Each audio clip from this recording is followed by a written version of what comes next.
पुष्कर धामी जिंदाबाद, पुष्कर सिंह धामी जी जिंदाबाद। भारत माता की, भारत माता की। स्वर्गीय उमेश अग्रवाल जी की 66वीं जयंती पर आयोजित मातृपितृ दिवस के इस कार्यक्रम में मंच पर आसीन अभी जिनको हम सब लोग सुन रहे थे, हमारे बहुत वरिष्ठ नेता और राज्यसभा के सांसद, राष्ट्रीय सह कोषाध्यक्ष आदरणीय नरेश बंसल जी, भारतीय जनता पार्टी के प्रदेश के महामंत्री संगठन आदरणीय अजय जी, कैंट विधानसभा की लोकप्रिय विधायक आदरणीय सविता कपूर जी, राजपुर विधानसभा के लोकप्रिय विधायक आदरणीय खजानदास जी, रायपुर विधानसभा के लोकप्रिय विधायक उमेश शर्मा काऊ जी, और आज इस कार्यक्रम का जिन्होंने संयोजन किया है भारतीय जनता पार्टी महानगर के अध्यक्ष श्री सिद्धार्थ अग्रवाल जी, भारतीय जनता पार्टी के प्रदेश महामंत्री श्री कुंदन परिहार जी, और मंच पर आसीन हमारे सभी पदाधिकारीगण, गजेंद्र सोलंकी जी अपना सुंदर काव्य पाठ करके चले गए हैं। यहाँ पर उपस्थित उमेश अग्रवाल जी के अनुज श्री दिनेश अग्रवाल जी, श्रीकांत शर्मा जी जो संचालन कर रहे हैं, और आज के इस कार्यक्रम में पधारे सभी हमारे बड़े बुजुर्ग, हमारी माताएं, बहनें, सभी हमारे युवा नौजवान साथी, पत्रकार मित्रों एवं छायाकार बंधुओं, मैं सबसे पहले तो देहरादून नगर भाजपा के पूर्व महानगर अध्यक्ष और अनेक पदों पर, अनेक दायित्वों पर जिन्होंने काम किया, व्यापार मंडल में भी काम किया इस दौरान भी, और गढ़वाल मंडल विकास निगम के अध्यक्ष के नाते भी उन्होंने राज्य को अपनी सेवाएं दी। संगठन के निष्ठावान सिपाही के रूप में उन्होंने काम किया। उनकी जयंती पर मैं उनको अपनी श्रद्धांजलि अर्पित करता हूं, और जिस प्रकार से उन्होंने अपना संपूर्ण जीवन समाज की सेवा में लगाया, और उनके बारे में अभी हमारे सभी पूर्व वक्ताओं ने बहुत विस्तार से यहाँ पर बताया है कि उन्होंने समाज को भी दिशा देने का काम किया, समाज में काम किया, और भारतीय जनता पार्टी के लिए भी काम किया, और अनेक महत्वपूर्ण दायित्वों पर काम करते हुए भारतीय जनता पार्टी के संगठन को भी बहुत मजबूती देने में अपनी महत्वपूर्ण भूमिका निभाई। और जो भी दायित्व उनको दिया गया उन दायित्वों पर बड़ी निष्ठा के साथ, कुशलता के साथ उन्होंने काम किया और अपना सर्वोत्तम देने का काम किया। और उसी के कारण से वो जहां विभिन्न, जैसे गढ़वाल मंडल विकम जैसे अहम दायित्व पर भी उन्होंने काम किया, उसके अध्यक्ष के नाते भी काम किया, और इसमें रहते हुए भी उन्होंने हमेशा अपने दायित्व को, समाज सेवा को, संगठन सेवा को हमेशा प्राथमिकता देने का काम किया। और एक प्रखर व्यापारी नेता के रूप में पूरे राज्य में भी और देश में भी उनकी एक अलग पहचान थी। और मुझे बहुत बार राज्य के अनेक अनेक क्षेत्रों में अलग अलग जगह पर व्यापारी हितों के लिए, उनके संगठन के लिए अक्सर मैं उनको प्रवास पर देखता था, और लंबा प्रवास करते थे।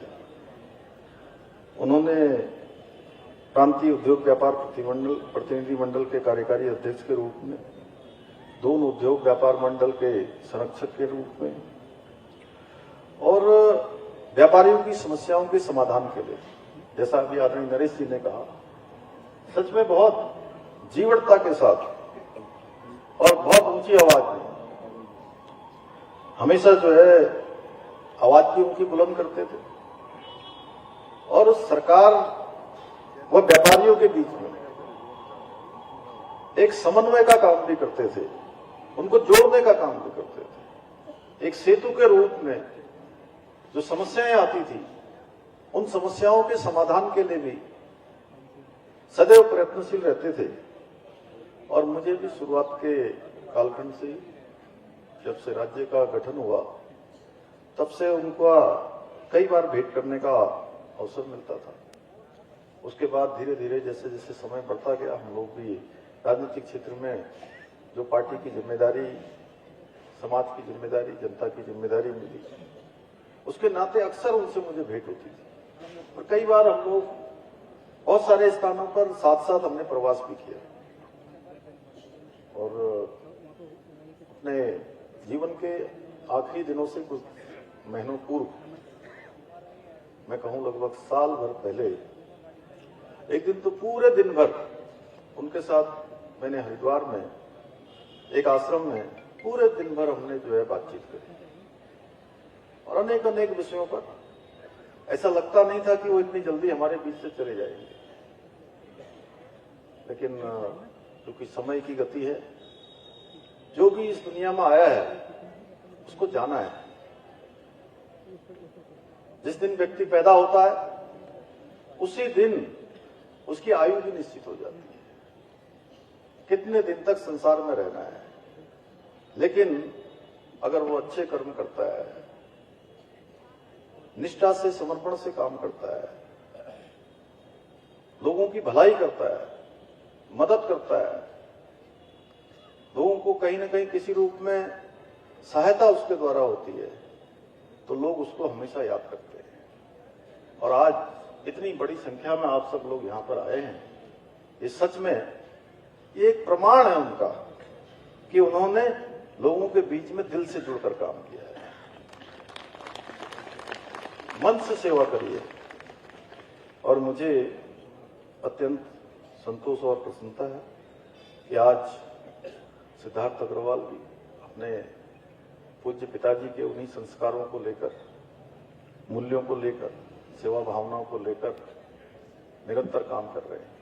और सच में गणेश जोशी जी चले गए, ये बहुत अच्छी बात उन्होंने बोली।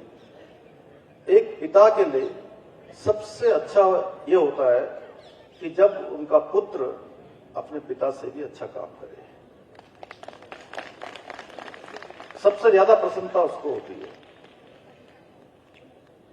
और मैं भी जिस जिम्मेदारी में आज काम कर रहा हूं, उमेश भाई मुझे कह रहे थे, बहुत जगह उन्होंने मुझे अलग अलग मौकों पर कहा कि आपको बहुत जिम्मेदारी पर काम करना है। लेकिन जब मैं इस जिम्मेदारी पर आया तो वो इस दुनिया में नहीं रहे। ये मुझे सच में आज मुझे एहसास हो रहा है जब मैं उनका एक चित्र देख रहा हूं, जब मैं उनके अभी इन्होंने मुझे वहां प्रदर्शनी में लगे हुए फोटो दिखाए। लेकिन वो जहां भी होंगे उनकी आत्मा प्रसन्न होगी अपने पुत्र को देखकर कि वो उनके कामों को आगे बढ़ा रहे हैं। और ये कार्यक्रम होना बहुत ऐसा अलग नहीं है, लेकिन इस प्रकार का कार्यक्रम, इसकी रचना करना जिसमें हमारे सभी बुजुर्ग आए हैं, बड़े आए हैं और उनका आशीर्वाद मिले, सच में मैं तो अपने को सौभाग्यशाली मानता हूं कि इस कार्यक्रम के माध्यम से मुझे भी आप सबको प्रणाम करने का अवसर यहां से प्राप्त हुआ है। और ये इन्होंने बहुत शानदार काम किया है। हमारे जो वरिष्ठ जन होते हैं, जो बुजुर्ग होते हैं, उनके पास जीवन का अथाह अनुभव का खजाना होता है, भंडार होता है। और वो केवल परिवार के संरक्षक ही नहीं होते हैं, बल्कि हमारी संस्कृति के, हमारी परंपराओं के और मूल्यों के जीवंत वाहक होते हैं। और आप सभी से मैं ये कहना चाहता हूं कि आप सभी हमारे वरिष्ठ जन जीवन के वो दीप स्तंभ हैं जो विपरीत से विपरीत परिस्थितियों में भी अपने अनुभव से हमको ज्योति से, अपने अनुभव की ज्योति से हमें सही रास्ते दिखाते हैं कि किस रास्ते में जाना है। जब भी हम उनके पास बैठते हैं तो बहुत कुछ उनके अनुभव से हमको ऐसा मिल जाता है जिसके लिए हमको लंबी साधना करनी पड़ती है। और हमारी सनातन संस्कृति में अपने वरिष्ठ जनों का स्थान अत्यंत महत्वपूर्ण माना गया है। हमारे शास्त्रों में कहा गया है, अभिवादन शीलस्य नित्यम वृद्धो पशीविना चत्वारि तस्य वर्धन्ते आयुर्विद्या यशो बलम। जो व्यक्ति वृद्धों की सेवा करने वाला होता है उसकी आयु, विद्या और बल इसमें निरंतर उत्तरोत्तर रूप से वृद्धि होती है। उनके आशीर्वाद से वो चीज हमको मिल जाती है जिसकी हमें कल्पना भी नहीं होती है। आज आदरणीय प्रधानमंत्री श्री नरेंद्र मोदी जी के नेतृत्व में देश के वरिष्ठ नागरिकों के सम्मान के लिए, सुरक्षा के लिए और उनके कल्याण को सर्वोच्च प्राथमिकता दी जा रही है। चाहे वो आज अटल वयोवृद्धा योजना हो, प्रधानमंत्री वय वंदना योजना हो, राष्ट्रीय वयोश्री योजना हो, वरिष्ठ नागरिकों के लिए स्वास्थ्य बीमा योजना और पेंशन योजना जैसी अनेक योजनाएं आज संचालित की जा रही है ताकि हमारे वरिष्ठ नागरिक सुरक्षित, सम्मानित और गरिमापूर्ण जीवन व्यतीत कर सकें। इसलिए आदरणीय प्रधानमंत्री जी ने आयुष्मान भारत योजना के अंतर्गत 70 वर्ष से अधिक आयु के सभी वरिष्ठ नागरिकों को निःशुल्क चिकित्सा सुविधा प्रदान की है। आदरणीय प्रधानमंत्री जी के सहयोग से, उनके मार्गदर्शन से हमारी सरकार भी वरिष्ठ नागरिकों के कल्याण और सशक्तिकरण के लिए पूरी तरह से संकल्पित होकर कार्य कर रही है। आप सबको पता होगा कि पहले जो वृद्धावस्था पेंशन थी वो पेंशन काफी कम थी, उसमें हमने टॉप अप किया, काफी बढ़ाया। पहले 1000 रुपए से 1200 किया, 1200 से 1500 किया और फिर 1500 कर दिया। लेकिन परिवार में 2 बुजुर्ग दंपत्ति हैं तो पेंशन केवल एक को मिलती थी। अक्सर उस पेंशन को लेके आपस में थोड़ा हल्का फुल्का नोकझोंक भी हो जाती थी, झगड़ा भी हो जाता था। हमने कहा ये तो नहीं होना चाहिए। जिन बुजुर्गों के आशीर्वाद से हम काम कर रहे हैं उनको कोई तकलीफ इसमें नहीं होनी चाहिए। तो हमने तय किया, एक प्रावधान किया कि घर में अगर 2 बुजुर्ग दंपत्ति हैं तो दोनों को वृद्धावस्था पेंशन मिलेगी। और इस योजना के अंतर्गत आज राज्य के लगभग 6 लाख हमारे बुजुर्गों को डीबीटी के माध्यम से ये पेंशन उनके बैंक के खाते में सीधे ट्रांसफर की जा रही है। हमने वृद्ध दंपतियों की आवश्यकताओं को ध्यान में रखते हुए इसमें पात्र पति और पत्नी ये तो पेंशन कर ही दी है। इसके साथ ही हमारी सरकार द्वारा राज्य के सभी जनपदों में वृद्धा आश्रम की व्यवस्था को भी लगातार मजबूत किया जा रहा है, उनको सुदृढ़ किया जा रहा है। वर्तमान में बागेश्वर, चमोली, उत्तरकाशी में राजकीय वृद्धा आश्रम संचालित हो रहे हैं, जबकि देहरादून, अल्मोड़ा और चंपावत में नए भवन बनाए जा रहे हैं। निर्माणाधीन भवनों का काम काफी आगे बढ़ गया है। हम केंद्र सरकार के सहयोग से उधम सिंह नगर जनपद के रुद्रपुर में मॉडल वृद्धाश्रम का निर्माण करा रहे हैं। वहीं रुद्रप्रयाग, टेहरी, पौड़ी और पिथौरागढ़ में भी वृद्धाश्रमों की स्थापना हेतु प्रक्रिया गतिमान है।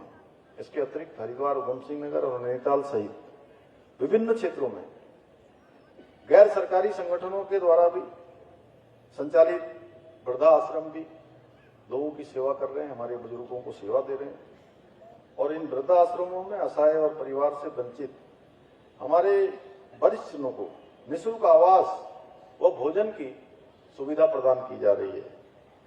यही नहीं, हम केंद्र सरकार के सहयोग से संचालित अटल वयोअभ्युदय योजना के माध्यम से वरिष्ठ नागरिकों के कल्याण और उनके समग्र विकास के लिए भी निरंतर कार्य कर रहे हैं और इनके अंतर्गत वृद्धाश्रमों के संचालन के लिए, उनके रख रखाव के लिए गैर सरकारी संगठनों को अनुदान सहायता प्रदान करने के साथ ही पोषण, चिकित्सा और मनोरंजन जैसी सुविधाएं भी निःशुल्क रूप से प्रदान की जाती हैं। इसके साथ ही इस योजना के अंतर्गत राज्य में पहली बार वरिष्ठ नागरिकों की देखभाल के लिए मानव संसाधन तैयार करने की दिशा में भी जेरियाट्रिक केयर गिवर प्रशिक्षण कार्यक्रम आयोजित किया गया, जो हमारे वृद्धों की देखभाल करने के लिए ट्रेनिंग होती है। उस ट्रेनिंग को भी यहां पर किया गया है, इसमें करीब 20 मास्टर ट्रेनर तैयार किए गए हैं। इतना ही नहीं, हमने इस वर्ष प्रत्येक जनपद में कम से कम 50 व्यक्तियों को मास्टर ट्रेनर बनाने के साथ ही 150 व्यक्तियों को जेरियाट्रिक केयर गिवर प्रशिक्षण प्रदान करने का भी लक्ष्य निर्धारित किया है, जिससे कि हमारे बुजुर्गों को जहां भी ऐसे मास्टर ट्रेनरों की प्रशिक्षण वालों की आवश्यकता हो वहां वो उपलब्ध हो जाए। इसके अतिरिक्त हम राष्ट्रीय वयोश्री योजना के अंतर्गत वृद्धजनों को सहायक जो उपकरण है वो उपकरण भी उपलब्ध करा रहे हैं। इसके साथ ही वरिष्ठ नागरिकों को निःशुल्क मोतियाबिंद सर्जरी की सुविधा भी प्रदान कर रहे हैं, जिसके अंतर्गत इस वर्ष 1300 वरिष्ठ नागरिकों की निःशुल्क चिकित्सा कराने का लक्ष्य भी हमने निर्धारित किया है। यही नहीं, सरकार ने बदलते समय में रिश्तों में आई चुनौतियों को देखते हुए वरिष्ठ नागरिकों के अधिकार की रक्षा के लिए राज्य में माता पिता एवं वरिष्ठ नागरिकों के लिए भरण पोषण अधिनियम भी लागू किया है। इसके माध्यम से हमारे बुजुर्गों को यह कानूनी अधिकार प्राप्त हो जाता है कि वे अपने बच्चों या कानूनी उत्तराधिकारियों से भरण पोषण की मांग कर सकें। और जो यूसीसी का जो कानून हमने पूरे देश में, देश की आजादी के बाद उत्तराखंड हमारा ऐसा राज्य हो गया है जहां सबसे पहले भारत के संविधान की आत्मा को धरातल पर उतारने का निर्णय लिया गया और उसको साकार रूप से लागू करने का काम किया है। उसमें भी हमने जहां महिलाओं की सुरक्षा, उनका सशक्तिकरण दोनों सुनिश्चित करने का प्रावधान किया है, वहीं हमारे बुजुर्गों के उनकी भी सुरक्षा, उनके भी उत्तराधिकार से लेकर भरण पोषण से लेकर तमाम प्रावधान उस कानून में किए गए हैं। यानी कि वो कानून सबकी सुरक्षा के लिए है, सबके लिए अच्छे के लिए है। मैं आज के अवसर पर बहुत ज्यादा नहीं कहना चाहता, चूंकि विलंब हो गया है। तो पहले भी थोड़ा मुझे भी आने में विलंब हो गया, चूंकि एक और अन्य बैठक थी, उस बैठक में मैं था। तो आज के इस अवसर पर मैं आप सभी वरिष्ठ जनों को, सभी अपने बुजुर्गों को ये विश्वास दिलाता हूं कि जहां इन्होंने सिद्धार्थ ने मातृ पितृ भक्ति दिवस का आयोजन किया है, मैं भी आपको एक बेटे के रूप में, एक भाई के रूप में ये विश्वास दिलाता हूं कि आपके सम्मान के लिए, आपकी सुरक्षा के लिए और आपकी सुविधाओं के लिए किसी भी प्रकार की कोई कमी कभी नहीं आने दूंगा और आपके साथ हमेशा खड़े रहेंगे। यह मेरा, जिसके बारे में नरेश जी ने कहा है, यह भी हमारा विकल्प रहित संकल्प है कि हमारे बुजुर्गों को किसी प्रकार की कोई परेशानी न हो। इन्हीं शब्दों के साथ एक बार मैं पुनः स्वर्गीय उमेश अग्रवाल जी को पुनः अपनी श्रद्धांजलि अर्पित करते हुए अपनी बात समाप्त करता हूं। धन्यवाद। बहुत बहुत धन्यवाद माननीय मुख्यमंत्री जी, आपने बहुत ही शानदार उद्बोधन और प्रदेश की